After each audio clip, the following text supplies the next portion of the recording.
Boa tarde a todos, bem-vindos ao Centro Cultural Penedo da Saudade. É com muita satisfação que recebemos mais uma conversa promovida pela Linha de Fuga, com quem temos já algumas coisas feitas em conjunto e queremos continuar a ter sempre, porque são sempre eventos muito interessantes, com pessoas muito interessantes e eu, pelo menos, aprendo sempre muito. Espero que as regras vão ser explicadas aqui. Eu só vos queria dar as boas-vindas e esperar ver-vos muito mais vezes aqui nesta casa, porque esta casa é para todos. Obrigada, Catarina. Obrigada a todos. Obrigada, Cristina, pelo acolhimento mais uma vez e pela parceria connosco, que é sempre um prazer também estar aqui.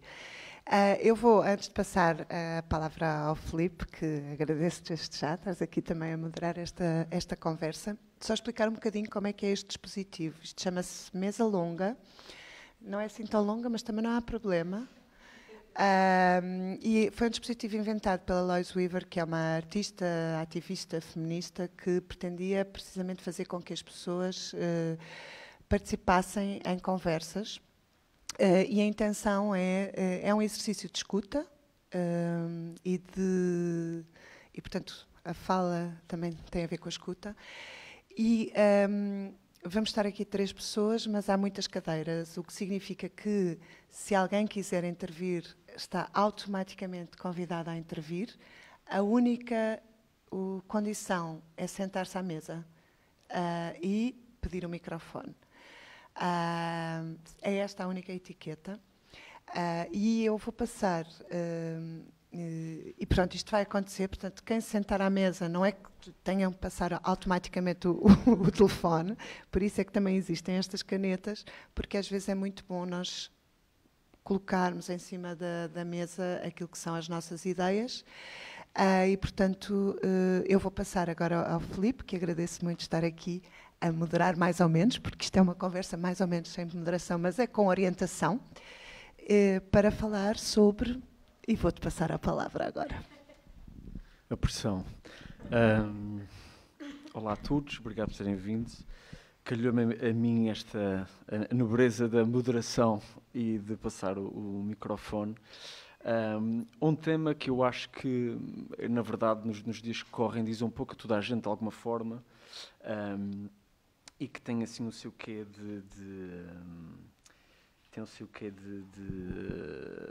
de poético ou de irónico, não é? Deste sem medo, ou com este medo da precariedade, não é? Que se calhar também é um termo que nos faz pensar, foi um termo que se calhar nas nossas gerações, antes da minha e da Carolina, da mesma altura na faculdade mais ou menos, que foi um termo que me lembro que a certa altura apareceu, e durante esses anos, não é, foi-se mantendo, e tem uma série de narrativas e de pensamentos que acho que todos podemos ter alguma reflexão sobre ela e alguma experiência e uma visão de como afetam as nossas vidas, ou os nossos projetos de vida e de futuros. A Carolina, sendo contemporânea dos tempos de faculdade, vai fazer o normal destas mesas redondas, que é fazer uma mini apresentação formal, só para sitiar quem não conhecer. Então, Carolina Rochas é doutoranda em Biociências na Universidade de Coimbra, membro da direção da Associação de Bolseiros de Investigação Científica, a BIC, e membro da direção do Grupo de Etnografia e Folclore da Academia de Coimbra, o GEFAC, que toda a gente conhece aqui, toda a gente vai aos bailaricos, e a boa manutenção das tradições populares. Integra também um movimento democrático de mulheres e um movimento porta a porta. Portanto, tudo aqui camadas óbvias que felizmente têm um papel a dizer, não é? E numa luta contra esta ideia de precariedade. Se calhar, para não ficar muito tempo com o microfone, começava-te por perguntar, não é? Naquilo que... Como é que tu vês estando inserida nestas nuances todas, não só profissionalmente, mas como academicamente, nestas frentes de batalha, nestes coletivos, nestes grupos de pessoas que também pensam sobre isso e que se preocupam com isso, não é? Como é que tu vês a questão da precariedade hoje em dia e este sem medo da precariedade? Muito obrigada, Filipe, Catarina, à linha de fuga também pelo convite para estar aqui. Super pressão agora. Se eu falar muito rápido, vou olhar para vocês que vão fazer assim, para eu falar mais calmamente. E o que o Filipe disse, como começou, tudo aquilo que tu enumeraste e, na verdade, todos os coletivos que eu faço parte, ou seja, todas as dimensões da minha vida, seja profissional, de lazer, de fruição cultural e produção cultural, tudo está envolvido em precariedade, o que significa que uma coisa não está certa com a nossa vida, de um modo geral. Ou seja, a verdade é, o comum cidadão, o cidadão, tem dificuldade em viver e em desenvolver a sua vida. Se calhar, começando por uma ponta, começando pela ABIC, pelo trabalho, eu juntei-me à ABIC em 2018, no ano em que comecei o meu doutoramento, porque queria ser investigadora, tenho uma vontade em ser, e sou investigadora neste momento, em biologia, sou de ecologia marinha, e precisava sabendo que o meu trabalho estaria envolto em precariedade, ou seja, num país em que não há uma estratégia, não há uma vontade de qualificar a profissão de investigador, de investigadora, e dar-lhe os devidos direitos e que lhe são afetos, que já diga Ciro, o que é que se quer dizer, achei que tinha que me juntar à única associação que fazia, ou uma das associações, ou a principal associação que me fazia sentido e que defendesse de facto o direito destes trabalhadores que não são considerados trabalhadores. Porquê é que nós somos bolseiros de investigação e fazemos questão de dizer que somos bolseiros de investigação? É que efetivamente nenhum dos investigadores, ou a maior parte dos investigadores em Portugal, desde 2000, que foi quando foram inventadas as bolsas de investigação, na altura Mariano Gago foi um dos grandes impulsionadores da criação das bolsas de investigação em substituição dos contratos de trabalho.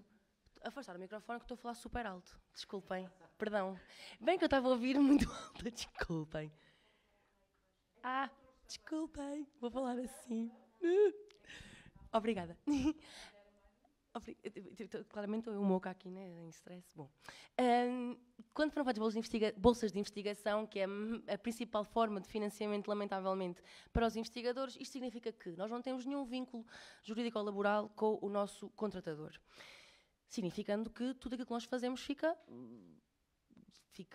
reservado, ou o direito de decidir sobre a nossa vida fica reservada ao nosso orientador ou orientadora, às pessoas que a FCT, que é a Fundação para a Ciência e Tecnologia, tem como os nossos responsáveis, por assim dizer. É preciso dizer que nós somos todos adultos, estamos a fazer trabalho, estamos a trabalhar, a fazer investigação independente. A investigação, ainda por cima, em doutoramento, que noutros países, como a nossa vizinha Espanha, como era em Portugal antes do ano 2000, era um estágio de investigação. É facto que estamos em altura estamos em formação ainda, uma altura final de formação, num trabalho que se pretende formação contínua. Nem faz muito sentido dizer isto. Portanto, não faz sentido não sermos trabalhadores. Mas, de facto, as bolsas permitem isso. Permitem que nos tratem como estudantes, muitas vezes, apesar de toda a produção científica que fazemos, e quando falamos de científica, de todas as áreas das ciências, obviamente, não é? Das sociais, às naturais, pronto, tudo isso acarreta, acabamos por não ter um contrato. O que é que isto significa? Quando a bolsa acaba, eu, por exemplo, a minha bolsa de investigação acabou o ano passado, quando a bolsa acabou, como eu nunca fui, teoricamente, legalmente, trabalhadora, nunca pude aceder a um subsídio de desemprego e também não tenho nenhum primeiro trabalho. Ou seja, quando eu me vou candidatar a uma nova, apesar de eu trabalhar se não contarmos o mestrado, pronto, apesar de eu trabalhar desde os 24 anos, eu tenho 30 agora, apesar de trabalhar há 6 anos, da produção científica que eu fiz, pertencer à universidade, e bem, na minha opinião, ter trabalhado para uma instituição pública, que é assim que eu também vejo a ciência, que me fazia sentido, ou seja, produzir conhecimento que pudesse ser útil ao meu país e ao mundo, que possamos utilizar para o avanço também da sociedade, tal não acontece. E isto, voltando agora atrás, que já falei muitas coisas, voltando à ABIC, fez-me todo sentido juntar-me à ABIC e continuar na ABIC desde então. A ABIC é necessária, a ABIC é a Associação de Bolseiros de Investigação Científica, o que faz é lutar pela sua própria extinção, que é, se tudo correr bem, a gente finalmente, conseguir contratos de trabalho para todos os investigadores em Portugal, deixando de ser necessário haver uma associação que defenda os bolseiros, porque os bolseiros não existirão. O que é que ainda por cima a palavra bolseiro de investigação sugere? Que nós temos um trabalho principal, que aconteceu muitas vezes com amigos meus, inclusive, que me perguntaram, então, mas qual é que é o teu trabalho? Eu sou bolseira de investigação. Sim, está bem, mas quando é que tu recebes? Eu recebo a minha bolsa de investigação, eu recebo os 1000 e poucos euros da minha bolsa. Está bem, mas isso é o dinheiro que tu recebes para além do teu salário. Qual é o teu salário base? E eu tive que redesconstruir a coisa que é, não há salário base. O meu salário base é a minha remuneração mensal, que não é um salário, porque não está, consoante o Código de Trabalho, não tem os mesmos benefícios necessários sociais. Eu não tenho um salário que esteja... Não tenho subsídio de Natal, não tenho qualquer tipo de subsídio, não tenho subsídio de Natal, subsídio de férias, não pago IRS, que foi uma das principais bandeiras que as pessoas que arranjaram, que os ministérios arranjaram para dizer que isto era maravilhoso ser bolsa de investigação, porque não pagam IRS, não pagam impostos. A gente fica, senhores, nós queremos pagar, nós queremos ser efetivamente pessoas contribuidoras para a nossa sociedade, para podermos também usufruir dos benefícios que daí vêm. Se a sociedade está assim organizada, também podemos, se nós pagamos, também podemos beneficiar, que não podemos beneficiar. Eu, apesar de fazer um trabalho público em instituições públicas, não tenho nenhum enquadramento no Sistema Nacional de Saúde, no Serviço Nacional de Saúde, desculpem. Sistema é outra maneira de gente privatizar um bocadinho a coisa também. No Serviço Nacional de Saúde também. Na verdade, fiscalmente, não somos ninguém. Mais acontece, uma vez mais dizia que sou adulta e sou mulher, neste caso, um dia gostava de... A mesma questão dos filhos, por exemplo, nem toda a gente quer ter filhos, mas imaginando que eu queria ter um filho, conseguimos muito recentemente na ABIC a vitória da licença de maternidade e de paternidade. A de paternidade continua a não ser bem real, porquê? A resposta que nos dão é, mas vocês não fazem bem parte do Código Laboral. Pois, precisamente, esse é o nosso problema, senhores, ou seja, nós não temos nenhum tipo de direitos associados àquilo que nós consideramos, na maior parte dos trabalhos, os direitos e benefícios sociais que tanto demoraram a ser conquistados e que nos 50 anos do 25 de Abril vemos, clarinho como a água, que não estão, continuamos a ter uma dificuldade muito, muito grande em conseguir mantê-los e conseguir sequer, aliás, conquistá-los. Eu já vou calar-me a seguir. Mas, porque só estou a falar, desculpa, estas coisas são-me caras, não é? E todos vocês, calculo eu. Como? São caras e saem caro, exatamente, são caras e saem caro. Quando, por exemplo, e vou já passar a dizer uma coisa, quando, por exemplo, falamos também dos bolseiros de investigação, da ABIC, de se querer extinguir e tudo mais, e a verdade é que a ABIC tem tudo aquilo que os sindicatos também fazem, a ABIC tenta também fazer no sentido das negociações. A verdade é que, não sendo um sindicato, por não somos trabalhadores, foi muito esperto também fazer isto, não é? Como nós não somos um sindicato, não temos estatuto legal para podermos fazer negociações com os órgãos de poder, os órgãos de governo. Então temos conversas, consoante eles quiserem, nas moldes que eles também quiserem às vezes. Já levei outra coisa fantástica, quando falávamos de precariedade, e também se falava, estas chamam-se conversas sem medo, não é? E estávamos numa conversa com o ex-ministro da Ciência, do Ministério que foi extinto este ano, mais uma maneira fantástica de percebermos como a ciência, o rumo que a ciência leva, porque não temos neste momento Ministério da Ciência, Tecnologia e Ensino Superior, que era o que existia, e o facto de ser fundido, isto é um parênteses, mas o facto de ser fundido com o Ministério da Educação mostra muito bem a vontade, ou a não vontade que existe em valorizar o trabalho de investigação, apesar de ser bradado às bocas do mundo e da União Europeia já agora, que Portugal é um país altamente educado, temos um dos maiores índices de pessoas formadas no ensino superior, um dos maiores índices de doutorandos e doutorandas, e doutorados e doutoradas na Europa, não só na União Europeia, na Europa, e o desemprego científico só diminuiu porque as pessoas emigraram, por deixarmos de contar para os valores de Portugal. As pessoas foram-se embora. Nós não tínhamos onde trabalhar. Não tínhamos onde trabalhar, não há trabalhos criados. Então perdi-me, porque eu ia dizer alguma coisa antes disto. E vou passar o meu coisa. Pronto, porque eu não tenho um trabalho tão bem remunerado como o teu, apesar de seres bolseira da universidade. Trabalho com artes e trabalhar com artes tem várias questões ainda piores do que fazer investigação. Fazemos investigação, que não é validada, porque é tudo validado na academia, e é preciso ter parceiros académicos para que o conhecimento que se produz na criação artística seja validado. E há uma coisa que, para contrapor, não é? E para dizer, não é que eu considero, eu acho que é vergonhoso a situação que vocês passam, não é? E uma das questões que é óbvia e que eu conheço várias pessoas, vários cientistas, vários investigadores que saíram de Portugal porque tiveram empregos bem remunerados a fazer a sua investigação noutros países. Nas artes, uma pessoa que queira ter um financiamento paga IRS. Paga IRS e pior, se por exemplo diz assim, eu tenho este projeto que quero fazer e preciso de 10 mil euros para fazer investigação, contratar outras pessoas, ter colaboradores, o Estado diz, então nós vamos ficar com o equivalente àquilo que é um rendimento de 10 mil euros para uma pessoa, o que significa que te podem tirar 40%. E, portanto, significa isto que a pessoa que ganhou o financiamento, que em princípio é um financiamento todo utilizado para ser desenvolvida uma criação artística, tem que reter 40%. Não tem lógica, não é? O Estado dá um financiamento e depois diz, agora dá-me de volta o financiamento que eu te dei.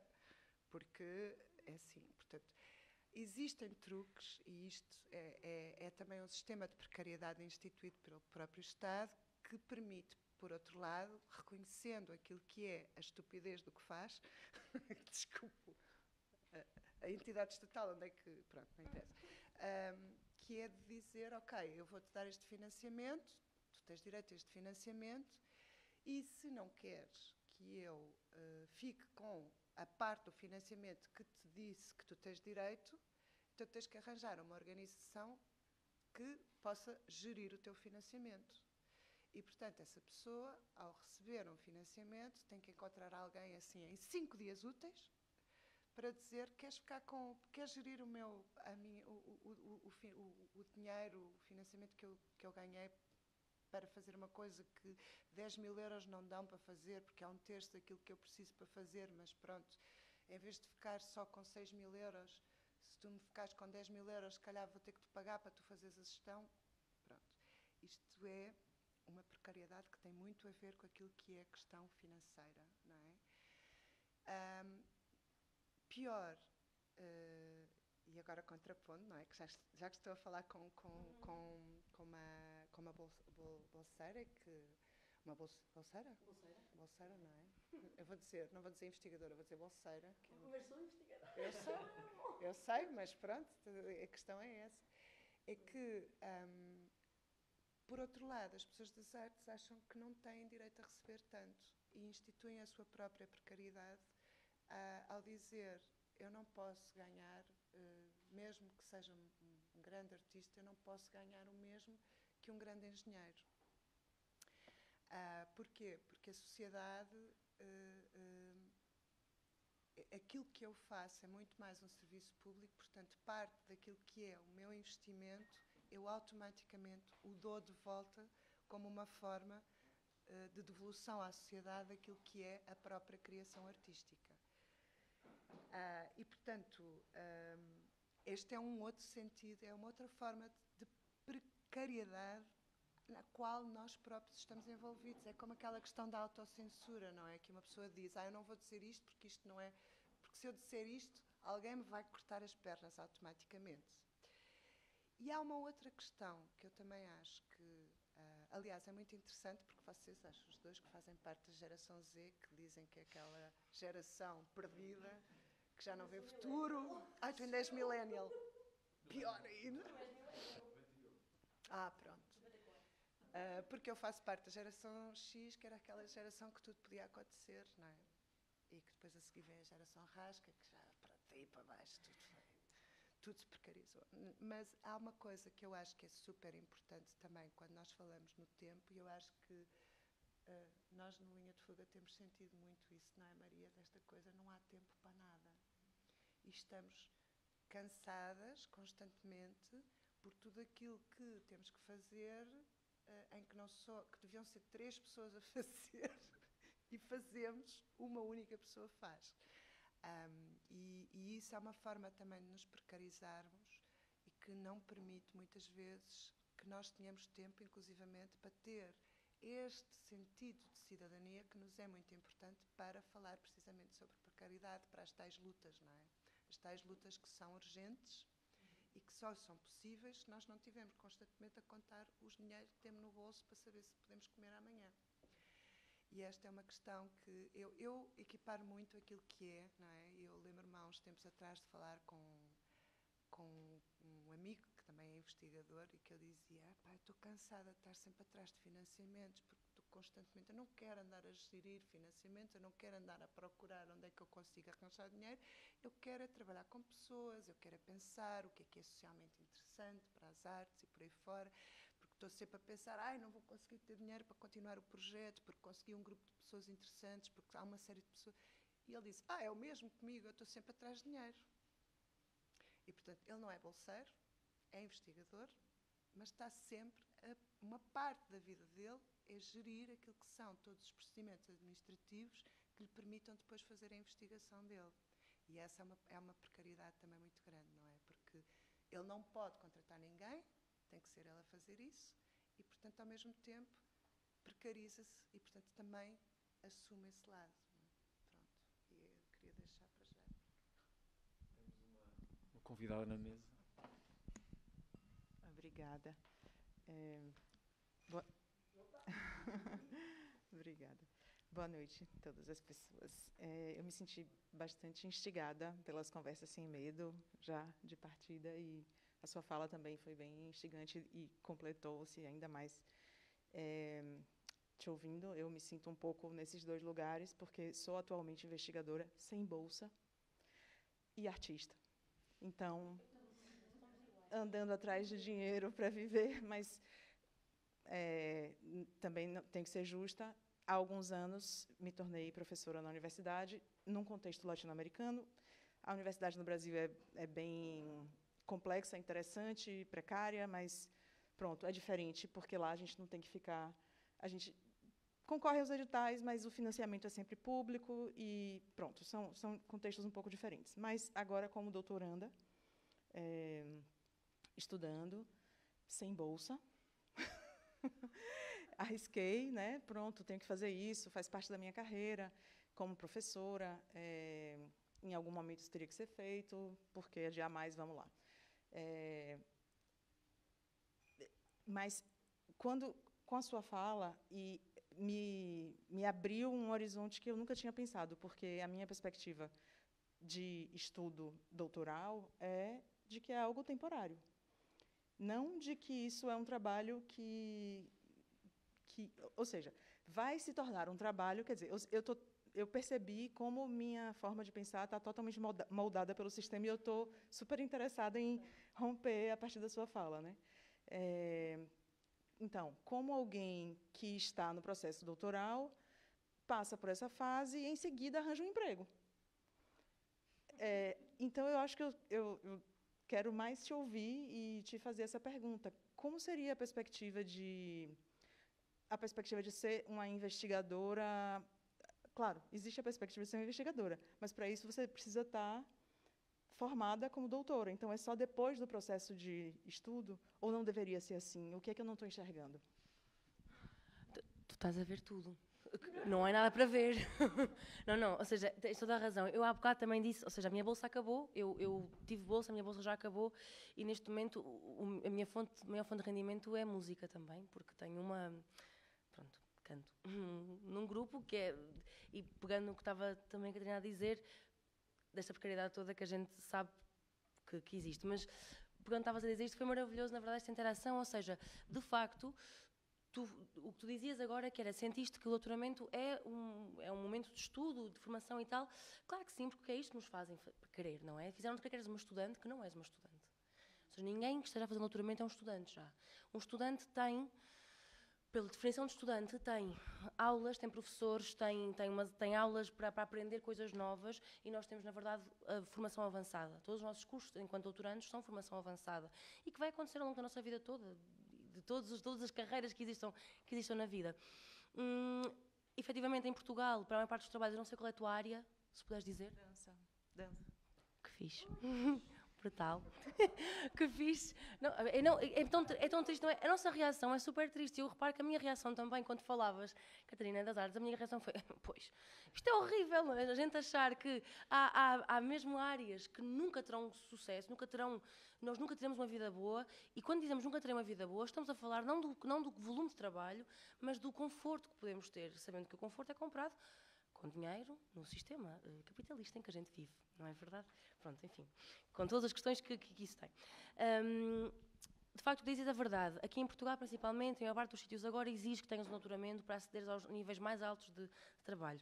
Que, primeiro, é uma falácia brutal, porque obriga as pessoas a passar demasiados anos a formar-se um doutoramento devia ser apenas, como foi quando foi criado, para aprofundar uma parte específica da tua investigação, para poderes ter uma altura dedicada apenas a essa investigação, em que no trabalho em que já terias, se calhar estou a falar só da minha área, mas no trabalho que estava a ser decorrido, as pessoas eram investigadoras, ou eram docentes, ou eram professoras, o que fosse, qualquer pessoa pode fazer um doutoramento, sabemos disto, não é? Ou seja, qualquer pessoa pode candidatar-se a um doutoramento pagando. Ou seja, teria um tempo particular de formação para poder dedicar-se mais àquilo, recebendo um financiamento extra para poder desenvolver um determinado trabalho. Deixou de ser assim, passou a ser mais uma, e vamos falar aqui, vamos meter o processo de Bolonha aqui. O processo de Bolonha, quando é criado, tudo está ligado, não é? Depois começa a pensar nas lutas de anteontem e vemos que tudo está ligado. Quando o processo de Bolonha é instaurado e Portugal adere e tudo mais, passamos a ter 3 ciclos de estudo. Temos o primeiro ciclo de estudo, que é a licenciatura, o segundo ciclo, que é o mestrado, o terceiro ciclo, é o doutoramento. Passamos a chamar estudante a toda a gente, e extinguimos o trabalho.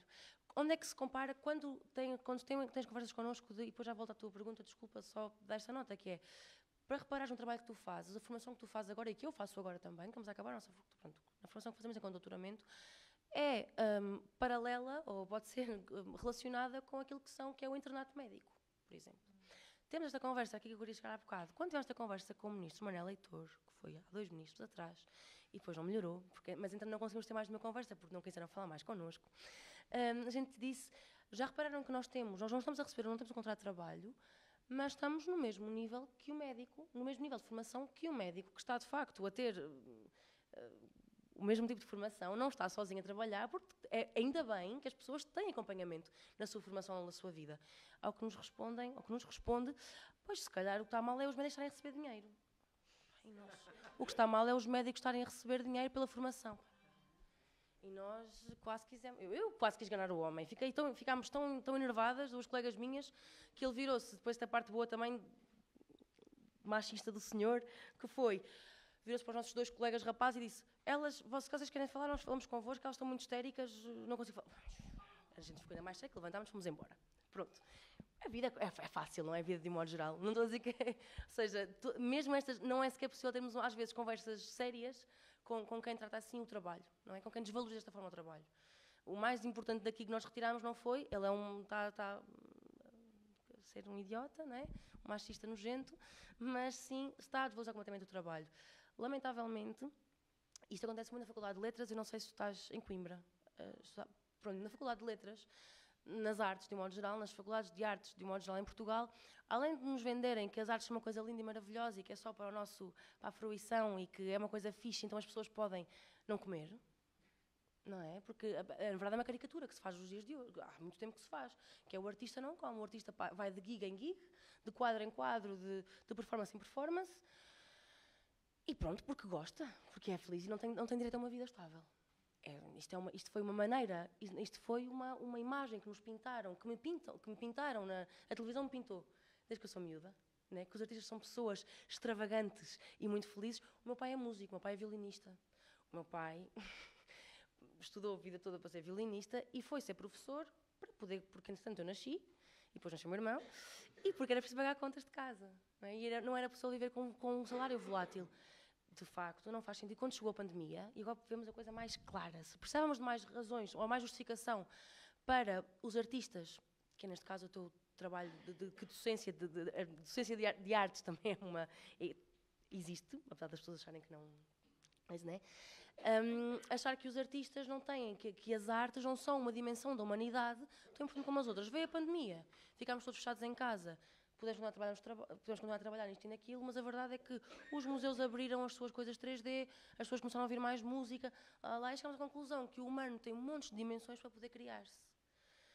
Não há ninguém que viva, e aquilo que se chama as ciências, sempre odiei as ciências duras. Está ali o Diogo, que é o meu companheiro, que é de matemática, e neste momento é técnico de luz. Não é? Que é altamente precário também, já agora. Altamente precário. E a gente estávamos a reparar nisto, que é, cada um de nós tem montes de dimensões diferentes, e tudo o que nós fazemos a trabalho, por tudo que nós fazemos, contribui para a sociedade. Espetaram-nos na cabeça, desculpem as palavras totós, mas espetaram-nos na cabeça que ser doutoranda é ser estudante, que ser doutoranda é normal pagar por um doutoramento 3.000 e tal euros por ano para poderes ter uma coisa que tu precisas para poder trabalhar. É tudo mentira, foi tudo criado, não vais saber mais agora do que poderias ter sabido, ou seja, vais aprender, claro, mais coisas, mas mesmo não tivesse a pagar para fazer um doutoramento, estarias a aprender na mesma. Porque nós gostamos mesmo de trabalhar. A verdade é que não há ninguém, de um modo geral, que diga eu odeio trabalhar, não quer que seja. As pessoas, de um modo geral, trabalhar também faz parte de nós. Não é? Nós trabalhamos aquilo que também nos dá gosto. Na verdade, nós gostávamos de trabalhar aquilo que nos dá gosto. Muitas vezes acabamos por ter que nos desvirtuar um bocadinho e de nos desdobrarem mais e acabamos por encontrar gosto noutras coisas para podermos comer, como dizia a Catarina também, ao fim do dia. E vender-nos. E vender-nos é uma palavra horrível de se dizer, é uma coisa horrível, mas a verdade é que, a partir do momento em que estamos permanentemente atrás de financiamentos, é o que dizias do teu colega, do teu amigo investigador e também dos artistas que vão de financiamento em financiamento, não é? Ou seja, quando foi da pandemia, então, acabou. Ou seja, montes de gente que teve que ir trabalhar para outras coisas, porque não havia nenhum elemento, nenhuma figura planeada para pagar estas pessoas que não podem fazer o seu trabalho.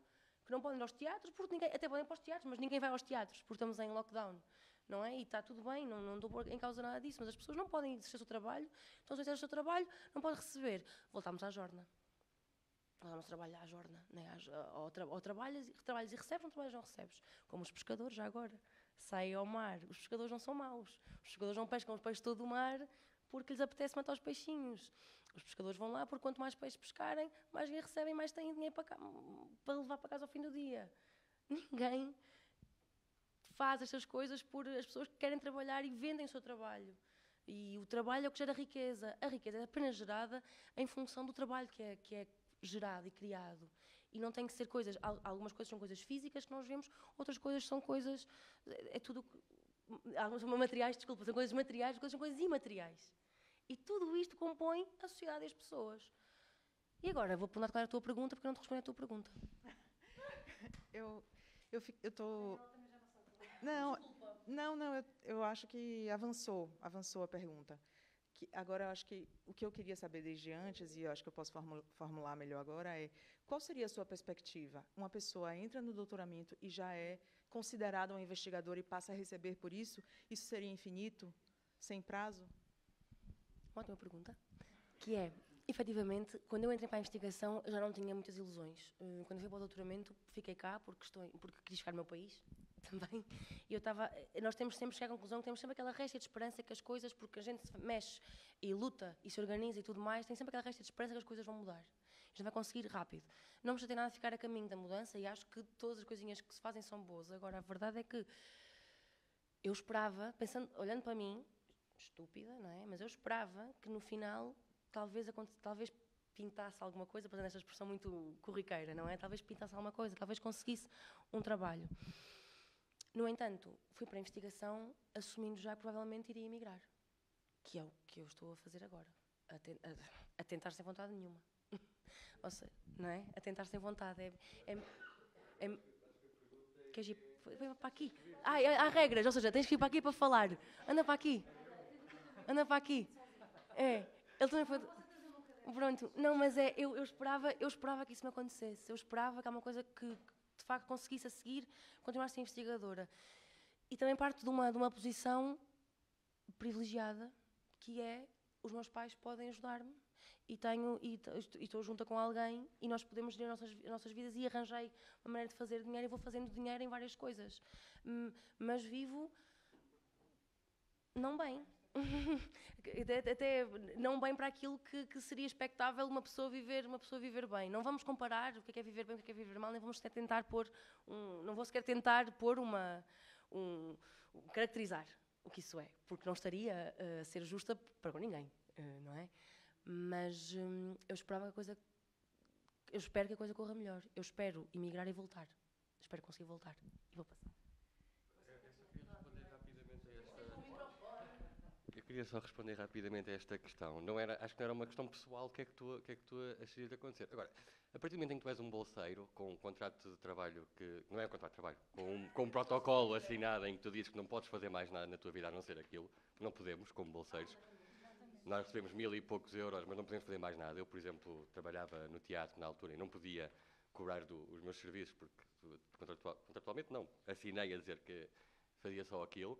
Ao mesmo tempo que fiz isso, e estava a produzir conhecimento científico, publicava artigos, dava aulas, organizava conferências, participava em conferências, ou seja, fazia parte da comunidade científica e produzia para a universidade, porque os papers que eu produzi e publiquei em jornais contavam para os rankings, tanto do meu orientador como do meu departamento. Não tinha um contrato de trabalho. E estava a produzir ciência, estava com assinado que não podia fazer mais nada, não tinha um contrato de trabalho. Portanto, quando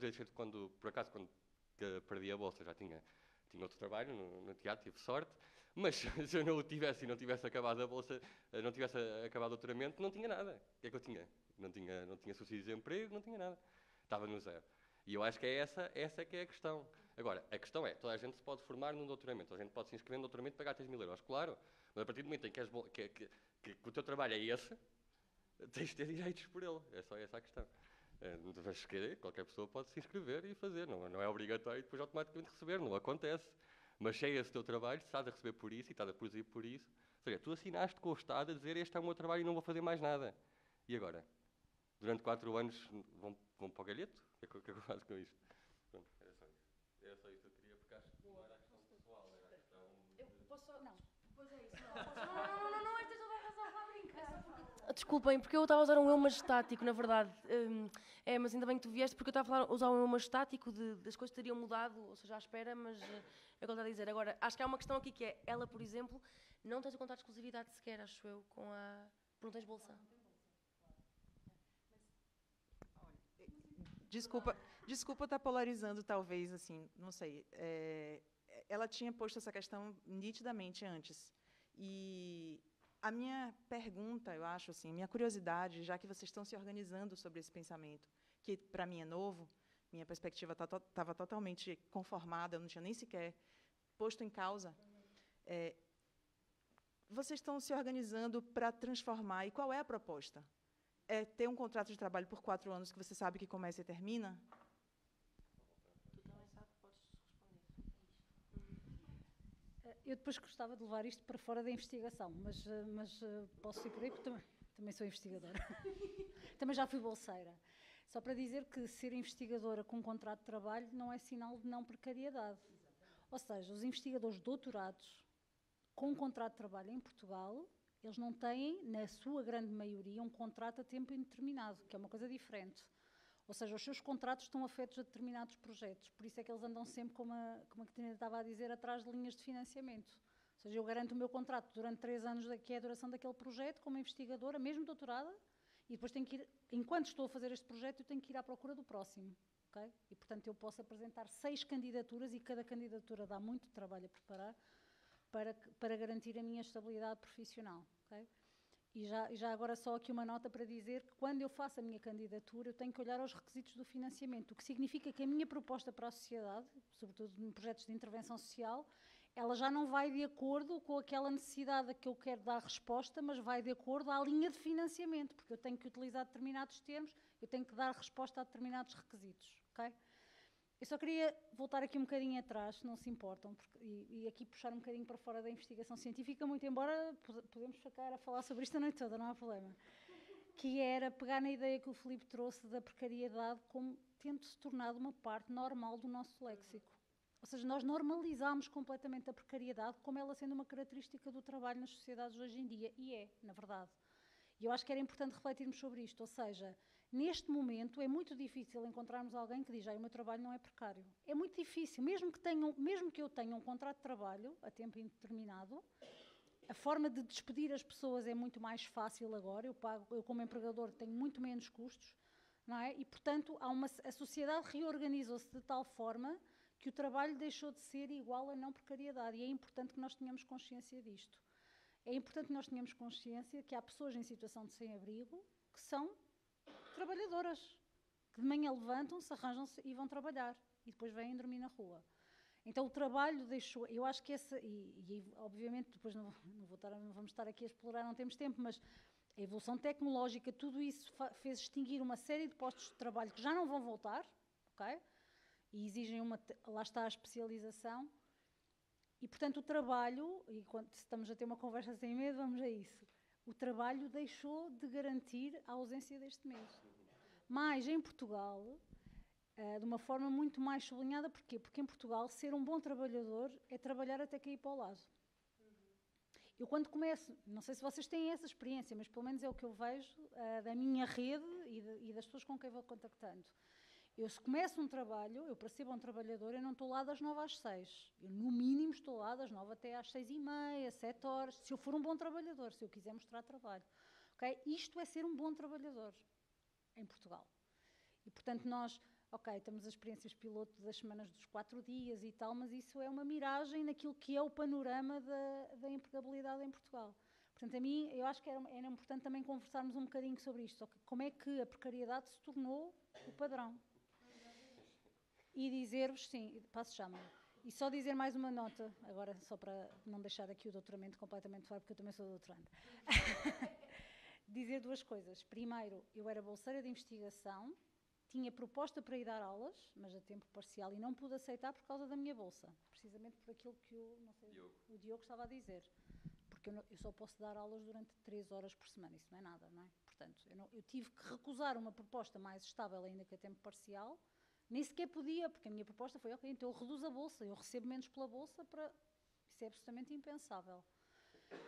E outra questão que acho que também era importante aqui, pegando, é que foi tanta coisa falada, que é o doutoramento tornou-se com Bolonha, deixou de ser até eu olhava para ele como até o culminar de uma carreira de trabalho, de investigação, eu estou na prática e vejo aqui um determinado conjunto de questões que eu quero analisar mais profundamente. Isto era o doutoramento. As pessoas que iam para o doutoramento não eram miúdos de 20, 25, 20 nunca serão, 25 ou 26 anos. Hoje em dia o doutoramento é o prolongamento da vida académica. E como eu sei que tenho muita dificuldade em arranjar emprego, se eu for para doutoramento eu pelo menos asseguro os 1.200 euros por mês, mesmo sem IRS, mesmo sem proteção social.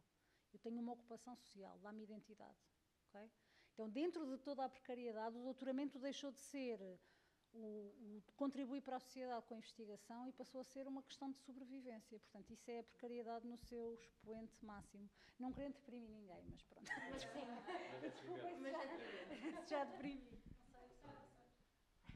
Sim, não querendo deprimir ninguém também, mas de facto, porque e acho que isto faz parte de um determinado plano muito perverso e maquiavélico, que é nós sentimos-nos esmagados, não é?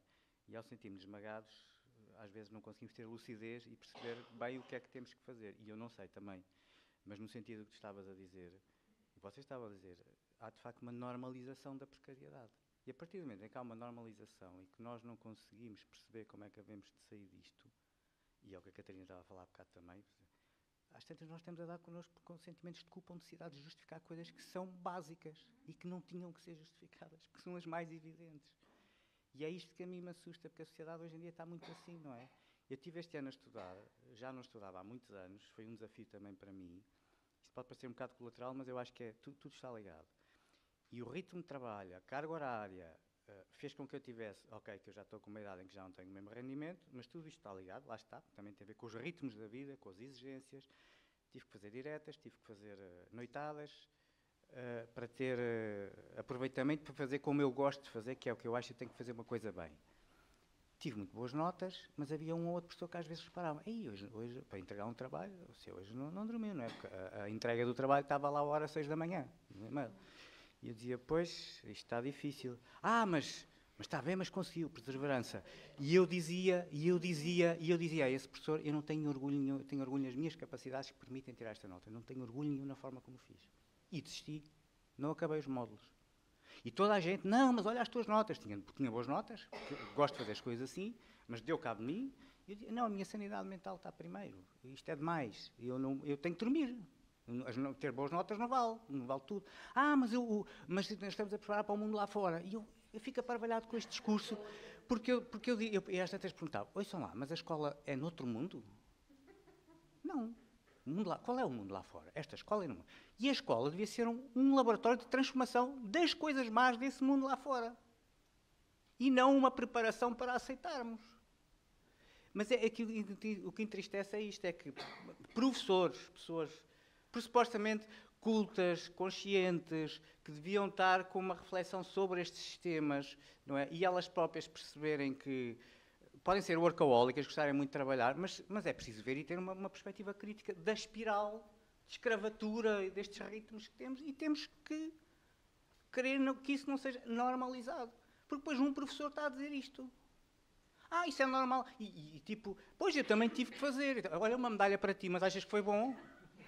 Então, mas está errado, tiveste coisa que queres que eu faça também, está errado e queres que eu faça também, porque tu fizeste, parece aquele discurso, não é? Eu sofri, tu também tens que sofrer.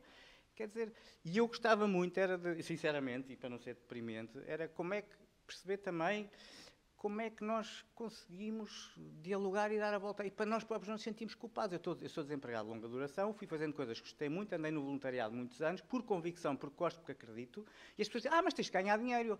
Pois, mas eu não me sinto bem com uma data de contas, tenho que engolir e tipo, parece que é quase marginal e não tens o direito a ser feliz e a trabalhar.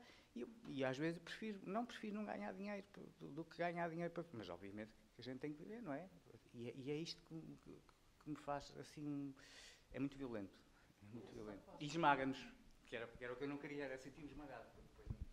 Eu acho que também, tu falaste aí num ponto que é essencial, que é a questão da educação, enquanto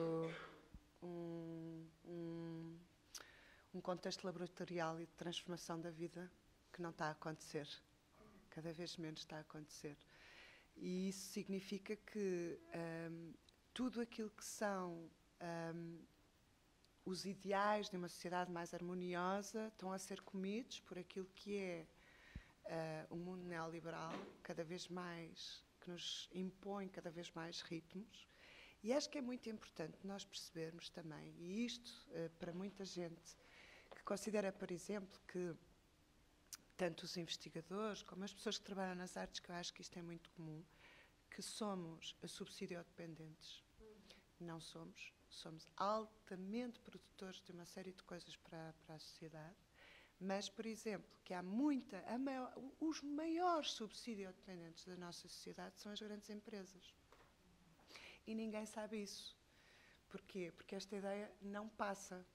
Porquê? Porque as empresas contratam pessoas e dizem, pronto, eu contrato pessoas. Sim, mas contratam pessoas a que custo? Ao custo da precarização dessas próprias pessoas, que continuam a ganhar mal para que essas empresas consigam ter lucro. E para que de todos, as pessoas sabem que existem quadros comunitários que dão financiamentos incríveis, e que a maior parte estão definidos para setores muito específicos. Por exemplo, o setor automobilístico é um dos setores que mais financiamento tem por parte do Estado.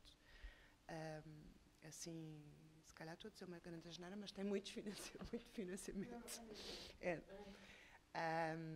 E outros setores que são altamente produtivos e negativos para aquilo que é o nosso planeta, não é? E não sai esta ideia, não é? O que sai são que os mais precários, que são os mais sensíveis, aqueles que têm mais empatia, que são aqueles que estão constantemente a chamar a atenção sobre as problemáticas da sociedade, esses é que são os problemáticos, esses é que são os subsidiodependentes, esses é que são as pessoas que se têm que taxar como negativos na sociedade. E acho também que é muito importante, porque, na realidade, isto é, parece que nós estamos aqui numa bolha também, não é? E a chamar a atenção para a necessidade de sair desta bolha, porque há muitas coisas, e tu falaste sobre o trabalho precário, aquilo que eu estou a falar também acho que é muito importante, não é? Porque temos empresas que ganham imenso dinheiro e conseguem estabilidade porque ganham imensos financiamentos do Estado, da Europa e por aí fora, porque se trabalhassem tão precariamente quanto nós, se calhar tinham ido ao fundo muito mais rapidamente do que nós. E que há uma outra coisa que eu também acho que é uma coisa positiva daquilo que existe dentro da precariedade, é uma consciência, uma sensibilidade muito maior daquilo que são as deficiências da sociedade. E não é por acaso que nós vemos muito mais solidariedade entre os precários, e quando há bocadinho tu estavas a falar na época da pandemia, eu até me estou a arrepiar, porque isto foi uma coisa super bonita que aconteceu entre as pessoas das artes, de se criarem, as pessoas que não tinham dinheiro, que não tinham nada, de criarem sistemas de solidariedade para que ninguém morresse de fome, para que ninguém fosse para a rua. Eu não vi nenhuma empresa a fazer isto, não é? Quantas delas decidiram que afinal não iam para, não sei o que era possível fazer para não fazer com que as pessoas ficassem desempregadas. E isto também acho que é muito importante que nós tenhamos esta consciência crítica e que tenhamos essa possibilidade. E, por exemplo, que assumamos aquilo que tu dizes, que eu não vou por aí.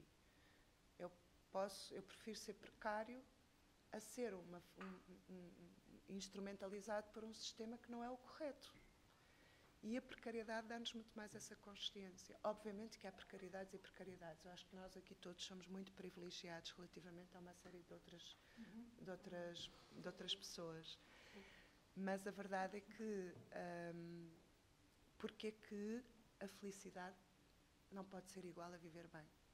Porque é que nós temos que estar constantemente a sentir-nos culpados de fazer o que gostamos e de termos que ganhar pouco dinheiro, porque pronto, já é uma compensação fazer o que gostamos.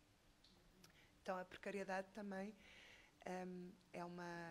e é isso, falar sem medo. Porquê? Porque é muito importante que nós tenhamos consciência de que sem nós não existia tantas lutas. Sem estas pessoas que estão constantemente a criticar e a falar e a chamar a atenção sobre tudo aquilo que são as problemáticas, o mundo seria muito homogéneo. E isto é muito importante também, para que, por exemplo, tu vens da América do Sul. Quer dizer, se calhar isto é tudo, somos todos malucos, não é? Quer dizer, estamos aqui a falar de precariedade, sabe-se lá o que é precariedade. A América do Sul, eu lembro-me quando eu vivi no Brasil durante muito tempo, e quando voltei estava toda a gente a reclamar da falta de dinheiro para as artes. Eu dizia, vocês não sabem o que é viver na América do Sul. Mas na América do Sul não há ninguém que possa ter, muito pouca gente que pode dizer eu quero viver das artes. E aqui ainda existe essa luta. E isso é uma luta muito importante. Porque não é só uma luta sobre viver das artes. É uma luta que diz viver sobre um estar consciente. Um estar consciente sobre a necessidade da sensibilidade. E nós estamos a perder a sensibilidade. Nós estamos a ficar muito fechados naquilo que temos que fazer, nessa coisa de sermos os melhores trabalhadores. E até mesmo nós que trabalhamos nas artes, nós estamos sempre, meu Deus, eu tenho que fazer mais isto. E eu acho que é muito importante que nós não esquecemos que é bom que nós vivamos bem e que lutemos para ter felicidade. E a felicidade é ter uma vida minimamente saudável a nível de tempo livre, de prazer no trabalho e de um rendimento que nos permita não ter que estar constantemente a contar a tostões, não é?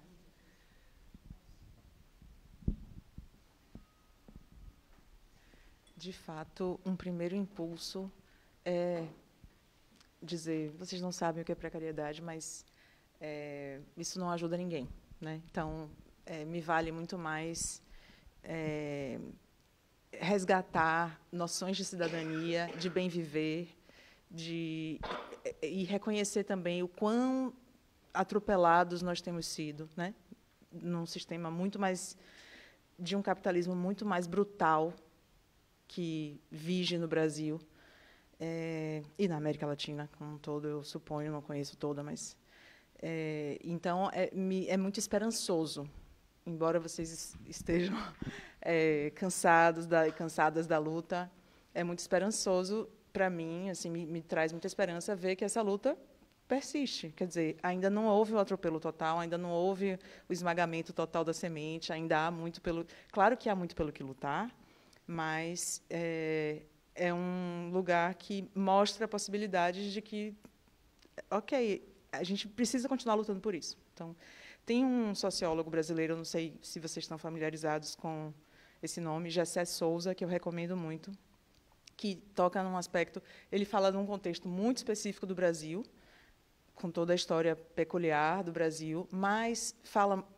muito adequadamente e com muito embasamento sobre essa característica invisível, que é a grande usurpação dos povos, né? Que são os bancos, que são as grandes empresas, que são os grandes financiamentos que passam por trás das nossas lentes, quando a gente está acusando uns aos outros e brigando uns com os outros, e quem está levando tudo e fazendo um aspirador de toda a riqueza produzida realmente são grandes milionários que estão aí. E não é à toa que também, durante a pandemia, isso ficou tão evidente, né?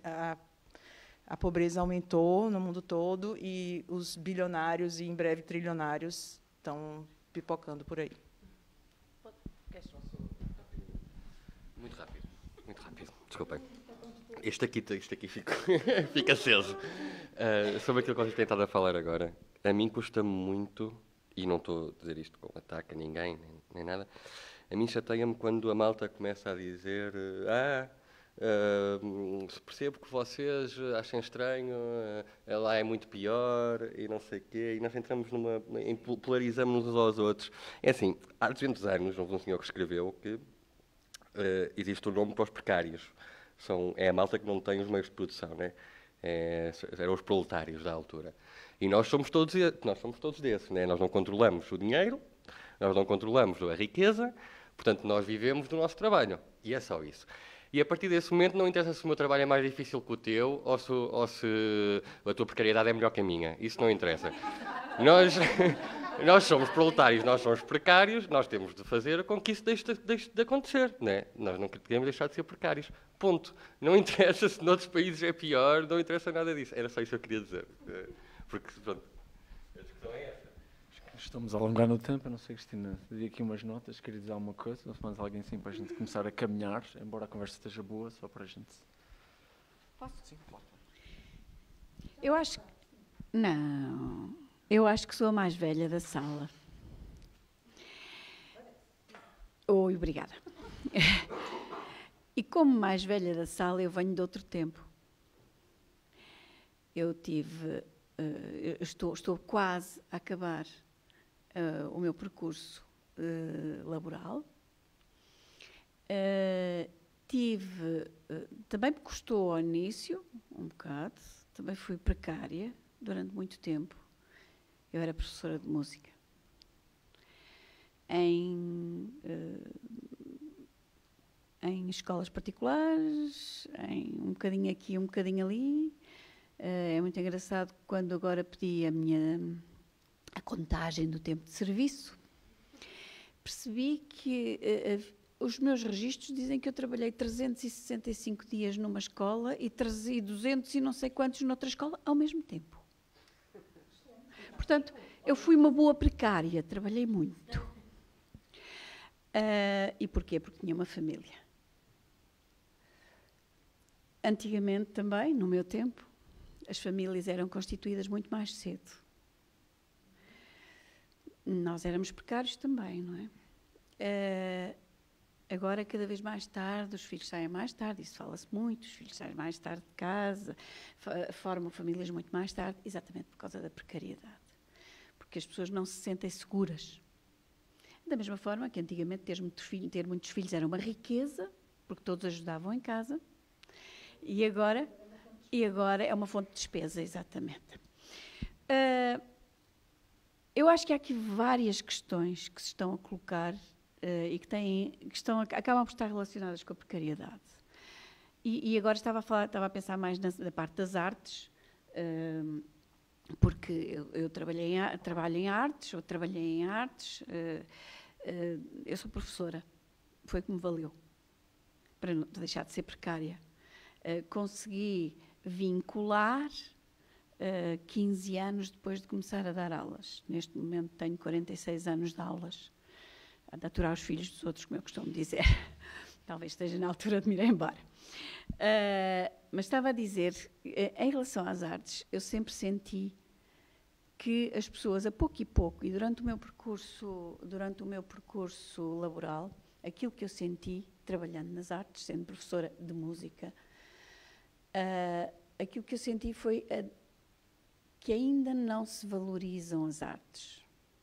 Eu sou do tempo em que eu ouvia coisas do tipo: ai, a senhora da aula de música, ai, tem uma vida tão feliz, sempre a cantar.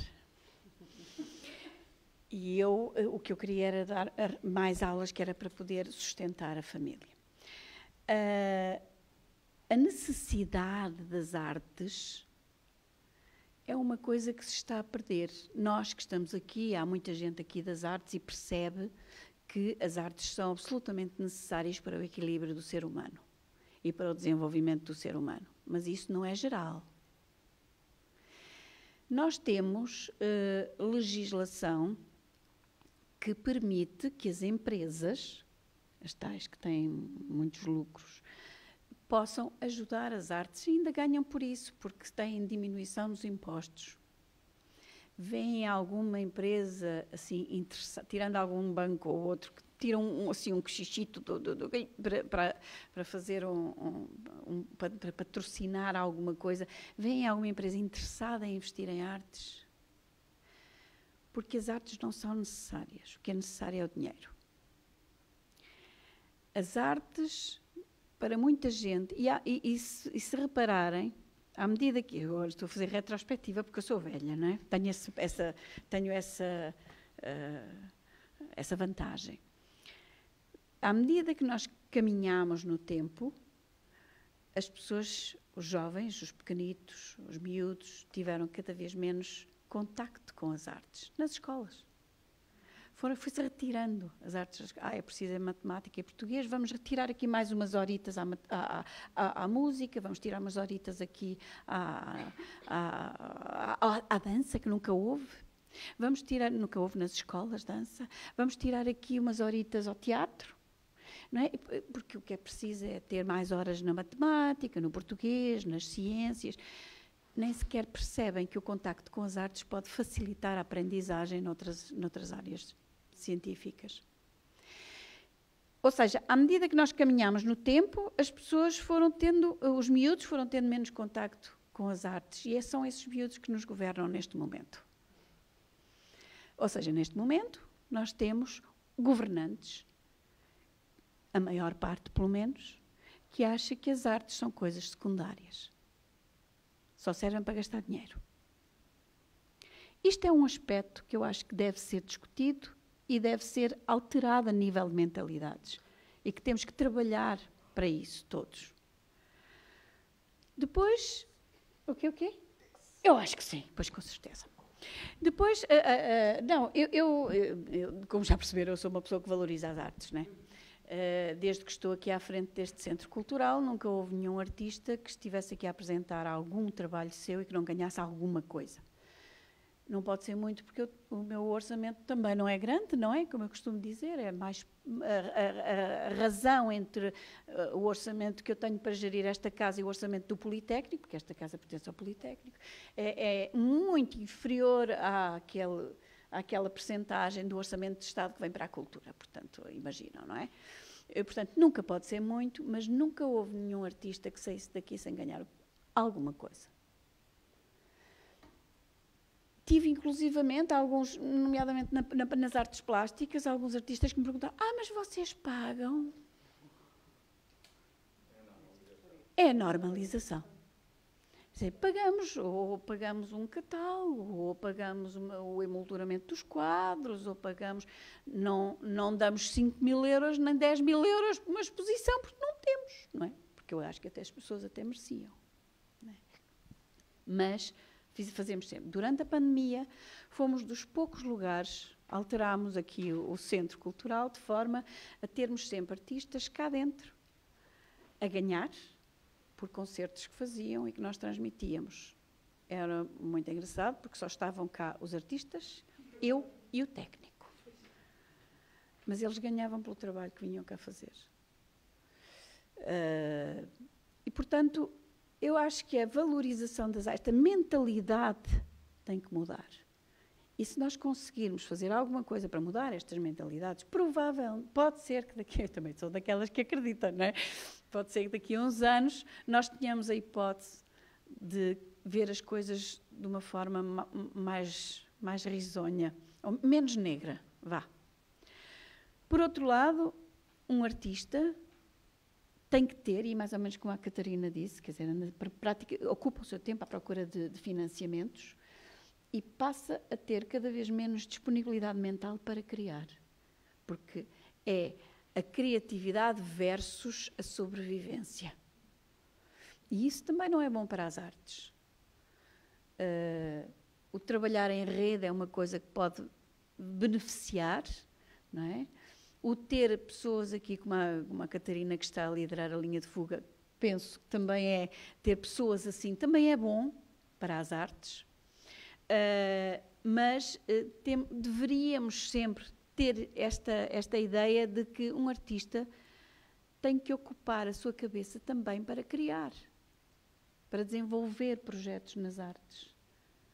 E isso é incompatível com a ansiedade da sobrevivência. Também.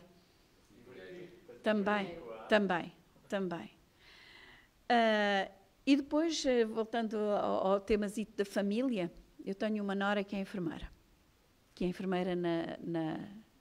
numa maternidade. E diz-me ela no outro dia, eu fiquei a olhar para ela quando ela me disse, sabe, a média de idades das mães neste momento, eu tive o meu primeiro filho aos 23 anos, a média das mães, mais ou menos, são os 40 e qualquer coisa.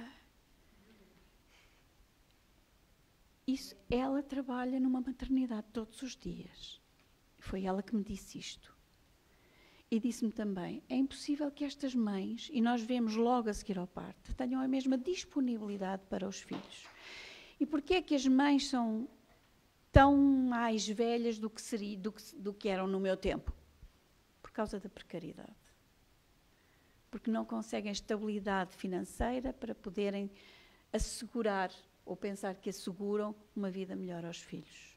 Uma gestão familiar, uma gestão económica familiar razoável, estável. Eu já não digo, pronto, mas razoável. E, portanto, acho que há aqui muitas coisas ligadas. Isto, por exemplo, neste caso é o das artes, que é aquele que eu conheço melhor, mas acredito que seja a mesma coisa nos investigadores, de uma forma geral. De uma forma geral. É preciso olhar para as coisas com outros olhos, perceber que importância é que as diferentes áreas têm para a sociedade. E acho que não é isso. Acho que é essa mentalidade que tem que ser alterada, antes de falarmos do sair da precariedade. Será que as pessoas percebem, de uma forma geral, a importância que a investigação tem para a renovação da sociedade? Será que as pessoas percebem a importância que a arte tem para a renovação da sociedade? Acho que é por aí que a gente também tem que começar a trabalhar. Bem, acho que a conversa está boa, mas estamos a caminhar para o fim, para não esticarmos demasiado. Obrigado por terem vindo e terem participado.